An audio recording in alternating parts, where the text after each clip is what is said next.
എല്ലാവർക്കും നമ്മുടെ ഇന്നത്തെ ക്ലാസ്സിലേക്ക് സ്വാഗതം. ഇന്ന് നാം പഠിക്കാൻ പോകുന്നത് നമ്മുടെ മൂന്നാമത്തെ chapter arithmetic sequence and algebra, അതായത് സമാന്തര ശ്രേണിയും ബീജഗണിതവും. അപ്പോൾ നമുക്കറിയാം, നാം ഇതുവരെ പഠിച്ചു കഴിഞ്ഞത് ഒന്നാമത്തെ ചാപ്റ്റർ ആയിരുന്നു അല്ലേ. അപ്പോൾ ഒന്നാമത്തെ ചാപ്റ്ററിൽ നിന്ന് ഞാൻ മൂന്നാമത്തെ ചാപ്റ്ററിലേക്ക് നേരിട്ട് വന്നത് മറ്റൊന്നുകൊണ്ടല്ല, ഒന്നാമത്തെ ചാപ്റ്ററിൻ്റെ ഒരു കണ്ടിന്യൂവേഷനാണ് നമ്മുടെ ഈ മൂന്നാമത്തെ ചാപ്റ്റർ. അപ്പോൾ അതുകൊണ്ട് തന്നെ നിങ്ങൾക്ക് എളുപ്പത്തിൽ പഠിക്കാനും അത് ഓർമ്മയിൽ വെക്കാനും ഒക്കെ എളുപ്പമായിരിക്കും. അതുകൊണ്ടാണ് നമ്മൾ ഒന്നാമത്തെ ചാപ്റ്റർ കഴിഞ്ഞ ഉടനെ തന്നെ മൂന്നാമത്തെ ചാപ്റ്റർ എടുക്കുന്നത്. അപ്പോൾ നമ്മൾ കഴിഞ്ഞ ക്ലാസ്സുകളിലായിട്ട് നമ്പർ സീക്വൻസിലേക്ക്, അതായത് സംഖ്യാ ശ്രേണികളെ കുറിച്ച് പഠിച്ചു. അതുപോലെ തന്നെ അരിതമെറ്റിക് സീക്വൻസ്, സമാന്തര ശ്രേണികളെ കുറിച്ച് പഠിച്ചു അല്ലേ. അതുപോലെ ഇതുമായി ബന്ധപ്പെട്ട കുറേ കാര്യങ്ങളൊക്കെ നമ്മൾ പഠിച്ചു കഴിഞ്ഞു അല്ലേ. അപ്പോൾ നമ്മൾ ഈ ചാപ്റ്ററിൽ പഠിക്കാൻ പോകുന്നത് അരിതമെറ്റിക് സീക്വൻസ് ആൻഡ് ആൾജിബ്ര. അപ്പോൾ ആൾജിബ്ര എന്താണെന്നുള്ളത് നമ്മൾ ചെറിയ ക്ലാസ്സിൽ 7ാം ക്ലാസ്സിലൊക്കെ പഠിച്ചിട്ടുണ്ട് അല്ലേ. അതായത് വളരെ സിമ്പിൾ ആയിട്ട് പറയുകയാണെങ്കിൽ സംഖ്യകളെ കുറിച്ചുള്ള കാര്യങ്ങൾ, അല്ലെങ്കിൽ നമുക്ക് തന്നിട്ടുള്ള അളവുകളെ കുറിച്ചുള്ള കാര്യങ്ങൾ, അക്ഷരങ്ങൾ അതായത് ലെറ്റേഴ്സ് ഉപയോഗിച്ചുകൊണ്ട് ചുരുക്കി എഴുതുന്നതിനാണ് നാം എന്ത് പറയുക, ആൾജിബ്ര എന്ന് പറയുക അല്ലേ. അത് നമുക്കറിയാം. അപ്പോൾ നമ്മൾ ഈ ക്ലാസ്സിൽ പഠിക്കാൻ പോകുന്നത് അരിതമെറ്റിക് സീക്വൻസ് ആൻഡ് ആൾജിബ്ര, അതായത് സമാന്തര ശ്രേണികളുടെ ആൾജിബ്ര എങ്ങനെയായിരിക്കും എന്നാണ് നമ്മൾ പഠിക്കാൻ പോകുന്നത്. അപ്പോൾ ഞാനിവിടെ ഒരു സീക്വൻസ് എഴുതാൻ പോകുന്നത്. ഇപ്പോൾ നോക്കിയാൽ 2, 4, 6, 8. ഇതൊരു അരിതമെറ്റിക് സീക്വൻസ് അല്ലേ. നമുക്കറിയാം ഇതിനെ നാം എന്ത് പറയും, ടേമുകൾ എന്ന് പറയും അല്ലേ. അതായത് ഇത് ടേമുകളാണ്, പദങ്ങളാണ്. പിന്നെയോ ഇത് പൊസിഷൻ അല്ലേ, ഒന്നാമത്തത്, രണ്ടാമത്തത്, മൂന്നാമത്തത്, നാലാമത്തത് അല്ലേ. അപ്പോൾ ഇത് പൊസിഷൻ, അതിൻ്റെ സ്ഥാനങ്ങൾ അല്ലേ. ഇപ്പം നമുക്കിത് ഒന്നാമത്തെ പൊസിഷൻ, അല്ലെങ്കിൽ രണ്ടാമത്തത്, ഇത് മൂന്നാമത്തത്, നാലാമത്തത് അല്ലേ, അങ്ങനെ പോകും. അപ്പോൾ ഇവിടെ നമുക്ക് ഒന്നാമത്തെ ടേം അറിയാം, രണ്ടാമത്തെ ടേം അറിയാം, മൂന്നാമത്തെ ടേം അറിയാം, നാലാമത്തെ ടേം അറിയാം അല്ലേ. അപ്പോൾ ഇവിടെ ടേമും പൊസിഷനും തമ്മിലുള്ള ബന്ധം ഒന്ന് നോക്കിയേ, നമുക്ക് ഒറ്റ നോട്ടത്തിൽ തന്നെ കണ്ടുപിടിക്കാൻ പറ്റും അല്ലേ. അതായത് എന്തൊക്കെയാ, ഒന്നിൻ്റെ ഈ പൊസിഷൻ്റെ 2 ഇരട്ടി അല്ലേ, 2 മടങ്ങാണ് ഈ ടേം വരുന്നത് അല്ലേ. അപ്പോൾ 1നെ 2 കൊണ്ട് ഗുണിച്ചു കഴിഞ്ഞാൽ നമുക്ക് 2 കിട്ടി. 2നെ, അതായത് ഈ സ്ഥാനത്തിനെ നമ്മൾ 2 കൊണ്ട് ഗുണിച്ചു കഴിഞ്ഞാൽ നമുക്ക് എന്ത് കിട്ടി, 4 കിട്ടി അല്ലേ. ഇനി അതേ രൂപത്തിൽ നോക്കിയാൽ 3നെ 2 കൊണ്ട് ഗുണിച്ചു കഴിഞ്ഞാൽ 6 കിട്ടി, 4നെ 2 കൊണ്ട് ഗുണിച്ചു കഴിഞ്ഞാൽ 8 കിട്ടി അല്ലേ. അപ്പോൾ ഇവിടെ പൊസിഷൻ എത്രയാണോ അതിനെ 2 കൊണ്ട് ഗുണിച്ചു കഴിഞ്ഞാൽ നമുക്ക് ആ ടേമിനെ നമുക്ക് കിട്ടും. അതായത് ഇപ്പോൾ നമുക്ക് 10 പൊസിഷനിലുള്ള ഒരു ടേം കണ്ടുപിടിക്കാൻ നമ്മൾ എന്ത് ചെയ്യണം, 10നെ 2 കൊണ്ട് ഗുണിച്ചാൽ മതി അല്ലേ. അപ്പോൾ 2 × 10 20. അതുപോലെ ഏത് ടേമും നമുക്ക് 2 കൊണ്ട് ഗുണിച്ചു കഴിഞ്ഞാൽ ഈ സീക്വൻസിലെ ഏത് ടേമും നമുക്ക് കണ്ടുപിടിക്കാൻ പറ്റും അല്ലേ. ആ പൊസിഷനെ 2 കൊണ്ട് ഗുണിച്ചാൽ മതി. അതായത് ഇവിടെ നോക്കിയാൽ 2 × 1 2 അല്ലേ, 2 × 2 4, 2 × 3 6, 2 × 4 8 അല്ലേ. അങ്ങനെയാണെങ്കിൽ നമുക്ക് n-ാമത്തെ ടേം കണ്ടുപിടിക്കണം. n എത്ര വേണമെങ്കിലും ആയിക്കോട്ടെ, 100 200 ഏത് ആയിക്കോട്ടെ, n-ാമത്തെ ടേം നമ്മൾ എങ്ങനെ കണ്ടുപിടിക്കും. നമുക്കറിയാം 10ാമത്തെ ടേം, 10th ടേം എത്രയാണ്, 2 × 10 അല്ലേ, 2 × 10 20. ഇനി 15ാമത്തെ ടേം ആണെങ്കിലോ, 15th ടേം ആണെങ്കിൽ എന്ത് വരും, 2 × 15 അല്ലേ, 2 × 15 30 ആയിരിക്കും 15ാമത്തെ ടേം. അങ്ങനെയാണെങ്കിൽ nth ടേം, n പൊസിഷനിലേക്ക് എടുക്കുന്ന ഒരു ടേം കണ്ടുപിടിക്കാൻ നമ്മൾ എന്ത് ചെയ്താൽ മതി, 2 × n അല്ലേ, 2 × n, അതായത് 2n. അപ്പോൾ നമുക്ക് ഏത് ടേം വേണമെങ്കിലും നമുക്ക് ഇത് ഉപയോഗിച്ചുകൊണ്ട് ഈ സീക്വൻസിൽ നമുക്ക് കണ്ടുപിടിക്കാൻ പറ്റും അല്ലേ. നാം മുമ്പ് പറഞ്ഞിരുന്നു, സംഖ്യകളെ, അല്ലെങ്കിൽ നമുക്ക് തന്നിട്ടുള്ള സംഖ്യകൾ അല്ലെങ്കിൽ അളവുകളെ കുറിച്ചുള്ള കാര്യങ്ങളൊക്കെ അക്ഷരങ്ങൾ, ലെറ്റേഴ്സ് ഉപയോഗിച്ചുകൊണ്ട് എഴുതുന്നതിനെയാണ് നാം എന്ത് പറയുക, ആൾജിബ്ര എന്ന് പറയുക അല്ലേ. അപ്പോൾ നമുക്ക് ഇവിടെ ഒരു സീക്വൻസ്, ഒരു അരിതമെറ്റിക് സീക്വൻസ്, ആ സീക്വൻസിലെ ടേമുകളെ, അതായത് പദങ്ങളെ നമുക്ക് വ്യത്യസ്തമായ ലെറ്റേഴ്സ് ഉപയോഗിച്ചുകൊണ്ട് എഴുതൽ എളുപ്പമല്ല അല്ലേ. ഇപ്പോൾ ഒന്നിന് A എന്ന് കൊടുത്തു, B C D അങ്ങനെ നമുക്ക് കൊടുക്കൽ എളുപ്പമല്ല. അതുകൊണ്ട് നാം എന്ത് ചെയ്യും, ഏതെങ്കിലും ഒരു അക്ഷരത്തിൻ്റെ കൂടെ അതിൻ്റെ പൊസിഷൻ, അതിൻ്റെ സ്ഥാനം സൂചിപ്പിക്കുന്ന സംഖ്യയും കൂടി ചേർത്ത് എഴുതുകയാണ് പതിവ്. അതായത് ഇപ്പോൾ ഉദാഹരണത്തിന് ഏതെങ്കിലും ഒരു ലെറ്റർ, സാധാരണ നമ്മൾ ഉപയോഗിക്കുക എന്താണ്, X എന്ന ലെറ്ററാണ് നമ്മൾ ഉപയോഗിക്കുക അല്ലേ. അപ്പോൾ നമ്മൾ ആദ്യത്തെ ടേമിന് നമ്മൾ എന്ത് കൊടുക്കും, X1 അല്ലേ. അപ്പോൾ ഇവിടെ നമ്മൾ പൊസിഷൻ കൂടി കാണിക്കും. അതായത് ഇവിടെ 1ാമത്തെ പദം X1. ഇനി രണ്ടാമത്തേതാണെങ്കിലോ X2, 3ാമത്തെ ടേം X3, X4. അപ്പോൾ ഇങ്ങനെയാണ് നമ്മളിത് എഴുതുക. അപ്പോൾ അങ്ങനെയാണെങ്കിൽ n-ാമത്തെ ടേം അല്ലേ, XN എന്ന് കൊടുക്കും നമുക്ക്. nth ടേം n 25 50 100 അപ്പോൾ nth ടേം അല്ലേ, അത് എക്സ് n എന്ന് നമുക്ക് കൊടുക്കാം. അങ്ങനെയാണെങ്കിൽ ഈ സീക്വൻസിൽ nth ടേം നമുക്ക് എങ്ങനെ കിട്ടും? n-ാമത്തെ ടേം xn കിട്ടണമെങ്കിൽ നമുക്ക് എന്ത് ചെയ്യണം? നമ്മുടെ 2 കൊണ്ട് ഗുണിച്ചാൽ മതി അല്ലേ. ഇപ്പോൾ 2 കൊണ്ട് 10 ഗുണിച്ചു, 2 കൊണ്ട് 15-ാമത്തെ ടേം കണ്ടുപിടിക്കാൻ 15 ഗുണിച്ചു. അതേ രൂപത്തിൽ n-ാമത്തെ ടേം കിട്ടാൻ നമ്മൾ എന്ത് ചെയ്താൽ മതി? 2 × n. അതായത് xn = 2 × n അല്ലേ. 2 × n എന്ന് പറഞ്ഞാൽ 2n. അപ്പം ഇതാണ് ഈ സീക്വൻസിൻ്റെ ആൾജിബ്ര. അപ്പോൾ ഇത് ഉപയോഗിച്ചുകൊണ്ട് നമുക്ക് എന്ത് വേണമെങ്കിലും കണ്ടുപിടിക്കാം അല്ലേ. ഈ സീക്വൻസിലെ ഏത് പദം വേണമെങ്കിലും നമുക്ക് കണ്ടുപിടിക്കാൻ 10-ാമത്തെ പദോ 20-ാമത്തെ പദോ 100-ാമത്തെ പദോ എന്നിന് പകരം ആ സംഖ്യ കൊടുക്കുകയാണെങ്കിൽ നമുക്ക് ആ ടേം നമുക്ക് കിട്ടും. ഇപ്പോൾ 100-ാമത്തെ പദം കണ്ടുപിടിക്കാൻ എന്ത് ചെയ്താൽ മതി? x 100 അല്ലേ = 2 × 100, അതായത് 200. അപ്പം ഇങ്ങനെ ഒരു സീക്വൻസിൽ പൊസിഷനും ടേമും തമ്മിലുള്ള ബന്ധം ശ്രദ്ധിക്കുക. പൊസിഷനും ടേമും തമ്മിലുള്ള ബന്ധം ആൾജിബ്ര അതായത് ബീജഗണിതം ഉപയോഗിച്ച് പറയുന്നതിനെയാണ് നാം എന്ത് പറയുക? ആൾജിബ്രിക് ഫോം ഓഫ് സീക്വൻസ് അഥവാ ഈ ശ്രേണിയുടെ ബീജഗണിത രൂപം എന്ന് പറയുന്നത്. അതായത് ഒരു സീക്വൻസിലെ പൊസിഷനും ടേമും ഇവർ തമ്മിലുള്ള ബന്ധം കണ്ട. ഇവർ തമ്മിലുള്ള ബന്ധം എന്താണ്? ഈ 2 കൊണ്ട് ഇതിനെ ഗുണിച്ചു കഴിഞ്ഞാൽ പൊസിഷനെ ഗുണിച്ചു കഴിഞ്ഞാൽ നമുക്ക് ടേം കിട്ടും. കണ്ട, ഇതാണ് ഈ സീക്വൻസിന്റെ ബന്ധം. അപ്പം ഇങ്ങനെ സീക്വൻസിൽ പൊസിഷനും ടേമും തമ്മിലുള്ള ബന്ധത്തെ നാം ആൾജിബ്ര ഉപയോഗിച്ച് പറയുന്നതിനാണ് എന്ത് പറയുക? Algebraic form of the sequence എന്ന് പറയുക. അതായത് ഒരു ശ്രേണിയുടെ ബീജഗണിത രൂപം എന്ന് പറയുന്നത്. ഇപ്പം നമുക്ക് ഇവർ തമ്മിലുള്ള ബന്ധം നമുക്ക് ഒരൊറ്റയടിക്ക് കണ്ടപ്പോൾ തന്നെ മനസ്സിലായി അല്ലേ. ഇതിൻ്റെ ഇരട്ടി ഇത്, ഇതിൻ്റെ ഇരട്ടി ഇത്, ഇതിൻ്റെ ഇരട്ടി ഇത്, അതായത് 2 കൊണ്ട് ഗുണിക്കുന്നു. എല്ലാ സീക്വൻസും ഇതുപോലെ നമുക്ക് എളുപ്പത്തിൽ കണ്ടെത്താൻ പറ്റണമെന്നില്ല. അതായത് ഈ ടേമും പൊസിഷനും തമ്മിലുള്ള ബന്ധം ഒറ്റ നോട്ടത്തിൽ നമുക്ക് കണ്ടെത്താൻ പറ്റണമെന്നില്ല. അപ്പോൾ നമ്മളതെങ്ങനെ കണ്ടുപിടിക്കും? അത് നമുക്കൊന്ന് നോക്കാം. ഇപ്പം ഞാനിവിടെ ഒരു സീക്വൻസ് എഴുതാണ്. ഈ 12 23 34 ഇങ്ങനെ ഒരു സീക്വൻസ്. അപ്പോൾ നമുക്കറിയാം ഇത് ഫസ്റ്റ് അല്ലേ, ഇത് 1-ാമത്തെ പൊസിഷനാണ്, ഇത് നമ്മളെ 2nd പൊസിഷനിലുള്ള ആണ്, ഇതാ 3rd പൊസിഷനാണ് അല്ലേ. ഓക്കെ, ഇവിടെ നമ്മൾ ഇതിൻ്റെ പൊസിഷനും ടേമും തമ്മിലുള്ള ബന്ധം ഒന്ന് നോക്കിയേ, പെട്ടെന്ന് നോക്കിയേ, പറയാൻ പറ്റുമോ? നാം നേരത്തെ പറഞ്ഞ പോലെ അത്ര എളുപ്പത്തിൽ ഇത് പെട്ടെന്ന് നമുക്ക് ഒറ്റ നോട്ടത്തിൽ കണ്ടുപിടിക്കാൻ പറ്റില്ല അല്ലേ. 1-ാമത്തെ ടേം 12 ആണെങ്കിൽ 2-ാമത്തെ ടേം 23, 3-ാമത്തെ ടേം 34. അപ്പോൾ നമ്മൾ 1-ാമത്തെ ചാപ്റ്ററിൽ അല്ലേ ഒരു nth ടേം കണ്ടുപിടിക്കാനുള്ള ഇക്വേഷൻ നമ്മൾ പഠിച്ചിട്ടുണ്ട് അല്ലേ. അതായത് xn = x1 + n-1 × d. നമുക്കറിയാം x1 എന്ന് പറയുന്നത് 1-ാമത്തെ പദം അല്ലേ, 1-ാമത്തെ ടേമാണ്. അതിന് പകരം നമ്മൾ പറഞ്ഞിരുന്നു f എന്ന് വേണമെങ്കിൽ കൊടുക്കാം. ഫസ്റ്റ് അല്ലേ, ഫസ്റ്റ് ടേം എന്ന് നമുക്ക് f എന്ന് വേണമെങ്കിൽ കൊടുക്കാം. അപ്പോൾ നമുക്ക് വേണമെങ്കിൽ അങ്ങനെ എഴുതാം, xn = f + n-1 × d അല്ലേ. അങ്ങനെയും നമുക്ക് എഴുതാം. ഇവിടെ ഫസ്റ്റ് ടേം അല്ലെങ്കിൽ x1 എത്രയാണ്? 12 അല്ലേ. അവിടെ നമുക്കറിയാം f 12 ആണ്. പിന്നെ നമുക്ക് എന്താ വേണ്ടത്? d എത്രയാണ് ഇവിടെ? d എന്ന് പറഞ്ഞാൽ ടേമുകൾ തമ്മിലുള്ള വ്യത്യാസം അല്ലേ. അതായത് 23 - 12 എത്ര കിട്ടും? 11. അപ്പോൾ ഇവിടെ എഫും ഡിയും നമുക്ക് കിട്ടി അല്ലേ. അങ്ങനെയാണെങ്കിൽ xn = എന്ത് വരും?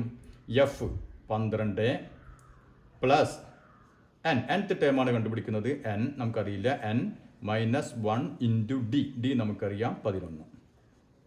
അതായത് 12 പ്ലസ് ഇനി നോക്കിയേ n-1 × 11 അല്ലേ.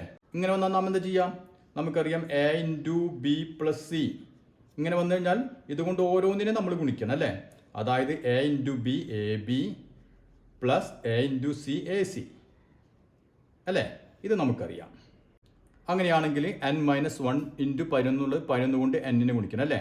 അതായത് 11n ചിഹ്നം പ്ലസ് ഇൻറ്റു മൈനസ് മൈനസ് 11 × 1 11. അപ്പോൾ നമുക്ക് എന്ത് കിട്ടി? ആദ്യം n ഉള്ളത് എഴുതി. അപ്പോൾ 11n. ഇനി നോക്കിയാൽ 12ഉം -11, അതായത് +1. 12ൽ നിന്ന് 11 കുറച്ച് കഴിഞ്ഞാൽ 1.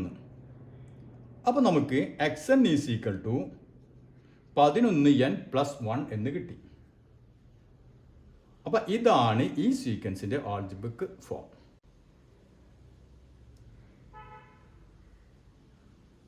ഇനി നമ്മൾ ചെക്ക് ചെയ്ത് നോക്കിയാൽ 1-ാമത്തെ പദം അല്ലേ. 1-ാമത്തെ പദത്തിന് 1 കൊടുത്ത് എന്ത് വരും? 11 × 1 11 × 1 11 തന്നെ 11 + 1 12 അല്ലേ. ക്ലിയർ അല്ലേ? ഇനി ഇവിടെ രണ്ടാമത്തെ ടേം കിട്ടാൻ n പോയി 2 കൊടുക്കുക. അപ്പോൾ 11 × 2 22, 22 + 1 23. ഓക്കെ അല്ലേ? ഇനി നമുക്ക് മറ്റൊരു എക്സാമ്പിൾ നോക്കിയേ. 12 16 20 24. അപ്പോൾ ഇതേപോലെ ചെയ്യണമെങ്കിൽ എന്ത് വരും? xn = nth ടേം കണ്ടുപിടിക്കാൻ xn = നമുക്കറിയാം f അല്ലേ, അല്ലെങ്കിൽ x1 അല്ലെങ്കിൽ f + n - 1 × d. അപ്പോൾ ഇവിടെ f എത്രയാണ്? f എന്ന് പറഞ്ഞാൽ 12, d എന്ന് പറഞ്ഞാലോ 16 - 12, അതായത് 4. അപ്പോൾ നമുക്കിവിടെ f 12 + n - 1 × d 4 = 12 പ്ലസ് ഇനി നോക്കിയാൽ ഇവിടെ ചെയ്ത് അതേപോലെ തന്നെ 4 × n 4n മൈനസ് 4 × 1 4. അപ്പോൾ എത്ര വരും? 4n 12 - 4 8 അല്ലേ? അപ്പോൾ 12 - 4 8. അപ്പോൾ നമുക്ക് എന്ത് കിട്ടി? xn = 4n + 8. ഇപ്പോൾ നമുക്ക് രണ്ട് സീക്വൻസിൻ്റെയും ആൾജിബ്രിക് ഫോം നമ്മൾ എഴുതി കഴിഞ്ഞു. ഇനി നമ്മൾ ഇത് രണ്ടൊന്ന് കമ്പയർ ചെയ്ത് നോക്കിയേ. അതായത് ഇവിടെ നോക്കിയാൽ xn = 11n + 1, ഇവിടെ xn = 4n + 8 അല്ലേ? അപ്പോൾ ഇവിടെ n-നെ, അതായത് സ്ഥാനസംഖ്യ അല്ലെങ്കിൽ നമുക്ക് പൊസിഷൻ നമ്പറിനെ ഒരു സംഖ്യ കൊണ്ട് ഗുണിക്കുന്നു അല്ലേ, 11 കൊണ്ട് ഗുണിക്കുന്നു, പിന്നെ മറ്റൊരു സംഖ്യ കൂട്ടുന്നു. ഇവിടെയും n-നെ 4 കൊണ്ട് ഗുണിക്കുന്നു, അതായത് ഒരു സംഖ്യ കൊണ്ട് ഗുണിക്കുന്നു, വേറൊരു സംഖ്യ കൂട്ടുന്നു അല്ലേ? അപ്പോൾ രണ്ടും ഒരേ രൂപത്തിലാണ് ഇത് കിടക്കുന്നത്. അതായത് n-നെ ഒരു ഫിക്സഡ് നമ്പർ കൊണ്ട് ഗുണിക്കുന്നു, പിന്നെ വേറൊരു സംഖ്യ കൂട്ടുന്നു. ഇവിടെയും അത് തന്നെ അല്ലേ? അപ്പോൾ നമുക്ക് ഈ ഫിക്സഡ് നമ്പർ, അതായത് ഈ ആദ്യം n-നെ ഗുണിക്കുന്ന ഈ ഫിക്സഡ് നമ്പറെ നമുക്ക് a എന്ന് വിചാരിക്കുക. ഏതൊരു സംഖ്യ അല്ലേ, അതുകൊണ്ട് n-നെ ഗുണിക്കുന്നു. അപ്പോൾ നമുക്ക് an അല്ലേ, n-നെ ഏതോ ഒരു സംഖ്യ, ഈ സംഖ്യക്ക് നമ്മൾ a എന്ന് കൊടുത്തു. അപ്പോൾ a × n എഴുതി. പിന്നെ അതിൻ്റെ കൂടെ എന്ത് ചെയ്തു? വേറൊരു സംഖ്യ കൂട്ടുന്നു അല്ലേ, ഇവിടെ നോക്കി വേറൊരു സംഖ്യ കൂട്ടുന്നു, അതിന് നമുക്ക് b എന്ന് കൊടുത്തു. nth ടേം കിട്ടാൻ നാം എന്ത് ചെയ്തിട്ടുണ്ട്? n-നെ, അതായത് നമുക്ക് ഏത് ടേമാണ് കണ്ടുപിടിക്കേണ്ടത് ആ സ്ഥാനത്തിനെ അല്ലേ, അത് n-നെ ഒരു സംഖ്യ കൊണ്ട് a കൊണ്ട് ഗുണിക്കുന്നു, മറ്റൊരു സംഖ്യ കൂട്ടുന്നു.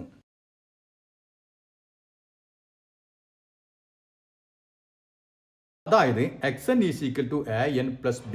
ഈ രൂപത്തിലായിരിക്കും എല്ലാ അരിത്മെറ്റിക് സീക്വൻസും ഉണ്ടാവുക. അപ്പോൾ ഇതാണ് ഒരു അരിത്മെറ്റിക് സീക്വൻസിൻ്റെ ആൾജിബ്ര, അതായത് ബീജഗണിത രൂപം. അപ്പോൾ ഇത് വളരെ പ്രധാനപ്പെട്ടതാണ്, പരീക്ഷയ്ക്ക് ഉറപ്പായിട്ട് ചോദിക്കും. ഇത് ഈ ഭാഗത്ത് നിന്ന് നിങ്ങൾക്ക് ചോദ്യങ്ങൾ വരും. ഇനി ഇവിടെ നോക്കിയേ, എന്താണ് a? ഇവിടെ എയുടെ സ്ഥാനത്ത് എന്താ കിടക്കുന്നത്? 11 അല്ലേ, 11. ഇവിടെ എയുടെ സ്ഥാനത്ത് ഏതാ കിടക്കുന്നത്? 4 അല്ലേ? അപ്പോൾ എന്താണ് ഈ 11 4 എന്ന് നോക്കിയേ. 11 എന്ന് പറഞ്ഞാൽ എന്താണ്? ഇതിൻ്റെ കോമൺ ഡിഫറൻസ് അല്ലേ, കോമൺ ഡിഫറൻസ് ആണ് 11. ശരിയല്ലേ? ഇവിടെയാണെങ്കിലോ നമ്മുടെ കോമൺ ഡിഫറൻസ് 4 ആണ്, ആ 4 ആണ് ഇവിടെ കിടക്കുന്നത് അല്ലേ? അപ്പോൾ നമുക്ക് a എന്ന് പറയുന്നത് എന്താണ്? a = d. അപ്പോൾ a എന്ന് പറയുന്നത് കോമൺ ഡിഫറൻസ് ആണ്. അപ്പോൾ അത് ക്ലിയർ ആയല്ലോ? ഓക്കെ. ഇനി എന്താണുള്ളത്? b കിടക്കുന്നുണ്ട് അല്ലേ? ഇവിടെ നോക്കിയേ, ബിയുടെ സ്ഥാനത്ത് കിടക്കുന്ന സംഖ്യ 8 ആണ് അല്ലേ? അപ്പോൾ ഇതിൽ നിന്ന് നമുക്ക് 8 എങ്ങനെ കിട്ടിയെന്ന് നോക്കിയേ.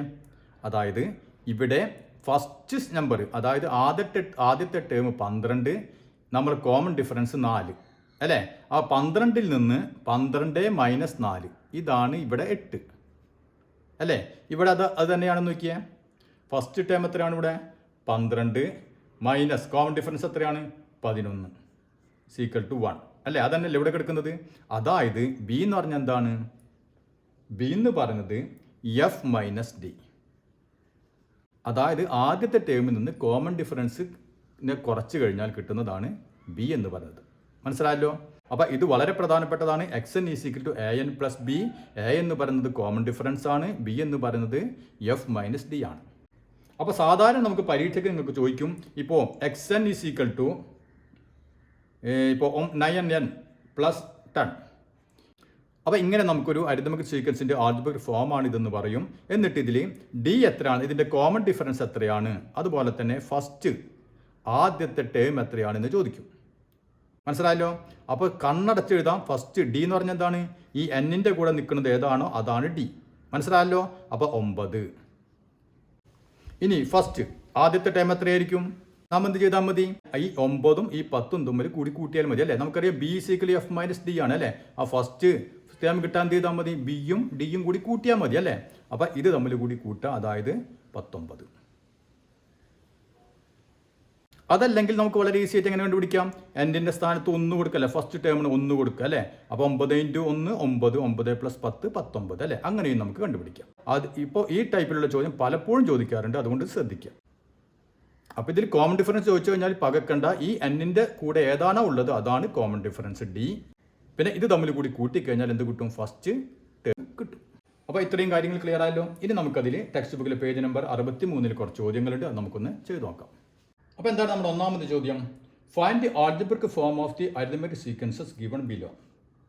അതായത് നമുക്ക് താഴെ തന്നിരിക്കുന്ന അരിത്മെറ്റിക് സീക്വൻസിൻ്റെ സമാന്തര ശ്രേണികളുടെ ബീജഗണിത രൂപം കണ്ടുപിടിക്കുക. അതിൽ ഒന്നാമത്തെ ഏതാണ്, ഇതാണ് അതിൽ ഒന്നാമത്തത്. നമുക്കൊരു സീക്വൻസ് തന്നിട്ടുണ്ട് 1 6 11 16. ഇതിൻ്റെ ബീജഗണിത രൂപം നമ്മൾ കണ്ടുപിടിക്കണം. അപ്പോൾ നമ്മൾ പറഞ്ഞു അല്ലേ, xn = അതിൻ്റെ പൊതുവായ രൂപം എന്താണ്, xn = an + b. ഇതാണ് നമ്മൾ പറഞ്ഞു നിർത്തിയത്. ഇവിടെ a എന്ന് പറയുന്നത് എന്താണ്, a എന്ന് പറയുന്നത് d ആണ്, കോമൺ ഡിഫറൻസ് ആണ്. b എന്ന് പറയുന്നതോ f - d അല്ലേ, ഇത് നമ്മൾ പറഞ്ഞു. അപ്പോൾ നമുക്ക് ഈ ഇക്വേഷൻ എങ്ങനെ മാറ്റാം, xn = an, എക്ക് പകരം d കൊടുത്തു കഴിഞ്ഞാൽ dn + bക്ക് പകരം f - d. അപ്പോൾ ഇതാണ് നമുക്ക് ആവശ്യമായിട്ടുള്ള ഇക്വേഷൻ അല്ലേ, ഇതാണ് നമുക്ക് വേണ്ടത്.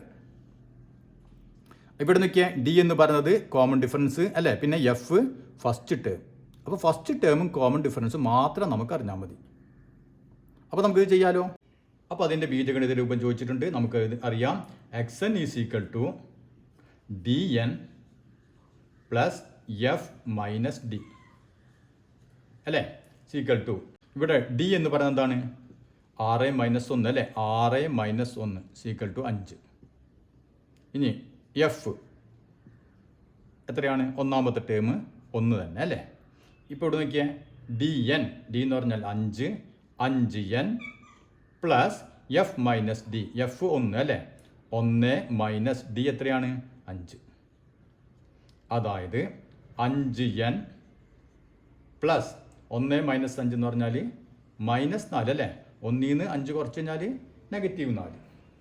അതായത് 5n പ്ലസും മൈനസും എടുത്തു കഴിഞ്ഞാൽ -4. അപ്പോൾ xn =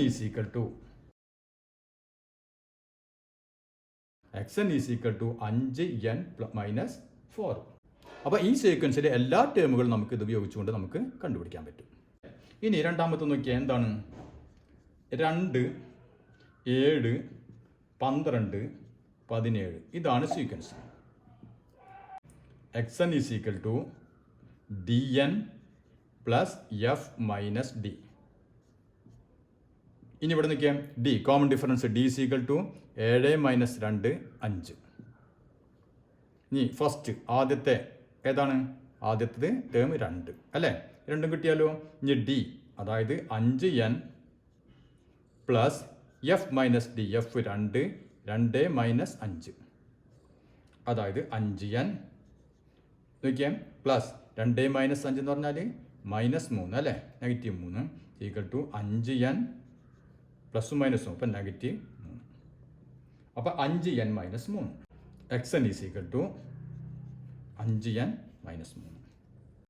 ഇനി നമുക്ക് മൂന്നാമത്തെ ഏതൊന്ന്. അപ്പോൾ ഇതാണ് നമ്മുടെ മൂന്നാമത്തെ സീക്വൻസ് 21 32 43 54 അല്ലേ. അപ്പോൾ നമുക്കറിയാം xn = ആൾജിബ്ര ചോദിച്ചാൽ ഉടനടി എഴുതാം xn = dn + f - d. ഇനി ഇവിടെ d കോമൺ ഡിഫറൻസ് എത്രയാണ്, 32 - 21 അല്ലേ, അതായത് 11. ആദ്യത്തെ ടേം എഫ് എത്രയാണ്, ആദ്യത്തെ ടേം 21. അപ്പോൾ എന്ത് വരും, xn = dn അതായത് 11n + f - d 21 - d 11. അതായത് 11n + 21 - 11 - 10. അപ്പോൾ എന്ത് കിട്ടി, xn = 11n + 10.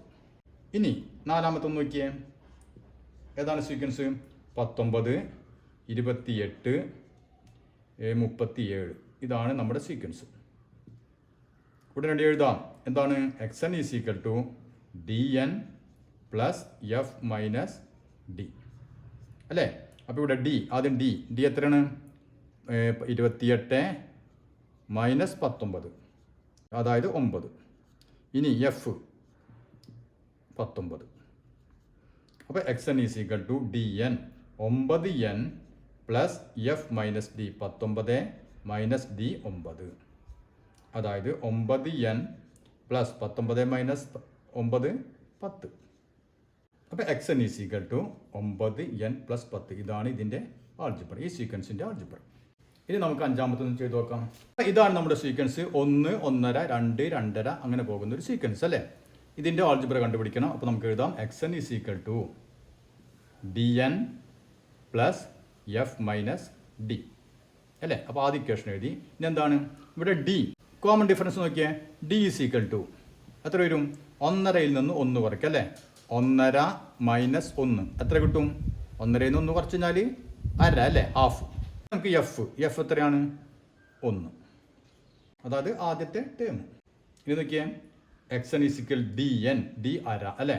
അപ്പം half N D N plus F 1 minus D അര 1/2n പ്ലസ് 1 മൈനസ് അര. 1ൽ നിന്ന് അര പോയി കഴിഞ്ഞാൽ എത്രയാണ്? 1/2 അല്ലേ, 1/2. അപ്പോൾ X N is equal to 1/2n plus 1/2 അല്ലേ. അപ്പോൾ ഇതിന് വേണമെങ്കിൽ നമുക്ക് നോക്കിയാൽ ഇതിൻ്റെ ഛേദം, അതായത് ഡിനോമിനേറ്റർ രണ്ടും സെയിം ആണ് അല്ലേ. അതുകൊണ്ട് നമുക്ക് ഇവനെ കൂട്ടി വേണമെങ്കിൽ എഴുതാം. അപ്പോൾ എന്ത് വരും? അപ്പോൾ നമുക്ക് 2 സെയിം ആണ്, 2 ഛേദം സെയിം ആണ്. ഇതിനൊക്കെ മുകളിൽ ഏതൊക്കെ ഉണ്ട്? n പ്ലസ് 1 അല്ലേ. അപ്പോൾ n plus 1 equal to n plus 1/2 അങ്ങനെ വേണമെങ്കിൽ നമുക്ക് എഴുതാം. ഇനി ആറാമത്തെ നോക്കിയേ 1/6, 1/3, 1/2 അല്ലേ. ഇതാണ് സീക്വൻസ്. ഇതിൻ്റെ ആൾജിബ്ര കണ്ടുപിടിക്കണം അല്ലേ. അപ്പോൾ നോക്കിയേ x N is equal to D N plus F minus d. ഇവിടെ common difference d is equal to എന്ത് വരും? 1/3 മൈനസ് ഇത് കുറയ്ക്കണം അല്ലേ, 1/6. ഇവിടെ ഒന്ന് ശ്രദ്ധിക്കണം. കാരണം എന്താണ്? ഇവിടെ ഛേദം, അതായത് ഡിനോമിനേറ്റർ സെയിം അല്ല. അതുകൊണ്ട് നമുക്ക് എന്തോ പറ്റും? നമുക്ക് ഒറ്റയടിക്ക് ഇത് മൈനസ് ചെയ്യാൻ പറ്റുമോ? പറ്റില്ല അല്ലേ. അതുകൊണ്ട് നമ്മൾ ഇത് സെയിം ആക്കേണ്ടി വരും. അപ്പോൾ ഇവിടെ 6ഉം ഇവിടെ 3ഉം. അപ്പോൾ നമുക്ക് ഇതിനെ 6 ആക്കാൻ പറ്റും അല്ലേ. 3നെ നമുക്ക് 6 ആക്കാം. എന്ത് ചെയ്താൽ മതി? 2 കൊണ്ട് ഗുണിച്ചാൽ മതി അല്ലേ. അപ്പോൾ ഇവിടെ 2 കൊണ്ട് ഗുണിച്ച് കഴിഞ്ഞാൽ നമ്മൾ മുകളിലും 2 കൊണ്ട് തന്നെ ഗുണിക്കണം. ഏതുകൊണ്ടാണ് എന്ത് ചെയ്തു അത് നമ്മൾ മുകളിലും ചെയ്യണം. അപ്പോൾ ഇവിടെ എന്ത് വരും? 1×2 2/6 അല്ലേ. അപ്പോൾ ഇതിനെ നമ്മൾ 2/6 എന്നായി മൈനസ് 1/6. അപ്പോൾ 2/6 എന്ന് പറഞ്ഞാൽ എന്ത് തന്നെയാണ്? 1/3 തന്നെയാണ് അല്ലേ. അതിന് വ്യത്യാസമൊന്നുമില്ല. അപ്പോൾ 2/6 മൈനസ് 1/6 അല്ലേ. അതായത് 2ൽ നിന്ന് 1 കുറച്ച് കഴിഞ്ഞാൽ 1/6. ഇതാണ് ഡി. മനസ്സിലായല്ലോ. ഇനി എഫ് എത്രയാണ്? 1/6, അതായത് ഫസ്റ്റ് ടേം അല്ലേ. ഫസ്റ്റ് ടേമും 1/6 തന്നെ. ഇനി നോക്കിയാൽ X N is equal to D N, D എന്ന് വെച്ചാൽ 1/6.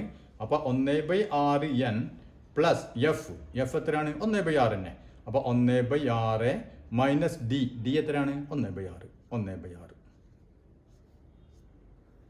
Equal to 1/6n. ഇനി നോക്കിയാൽ പ്ലസ് 1/6 മൈനസ് 1/6. 1/6ൽ നിന്ന് 1/6 പോയി കഴിഞ്ഞാൽ എന്തായി? 0 ആയിപ്പോയി അല്ലേ. അപ്പോൾ ഇവിടെ ഒന്നുമില്ല. ഇനി ഇത് 0 ആയിപ്പോയി. അപ്പോൾ വായിക്കാൻ തോന്നുന്നു 1/6n അല്ലേ. അതായത് n/6. 1/6n എന്ന് പറഞ്ഞാൽ n/6. അപ്പോൾ X N is equal to n/6. അപ്പോൾ ഇത്രയും കാര്യങ്ങൾ നിങ്ങൾക്ക് മനസ്സിലായെന്ന് ഞാൻ കരുതുന്നു. ഇനി നമുക്കതിൽ ആ പേജിൽ കുറച്ച് ചോദ്യങ്ങൾ കൂടി ബാക്കിയുണ്ട്. നമുക്ക് അടുത്ത ക്ലാസ്സിൽ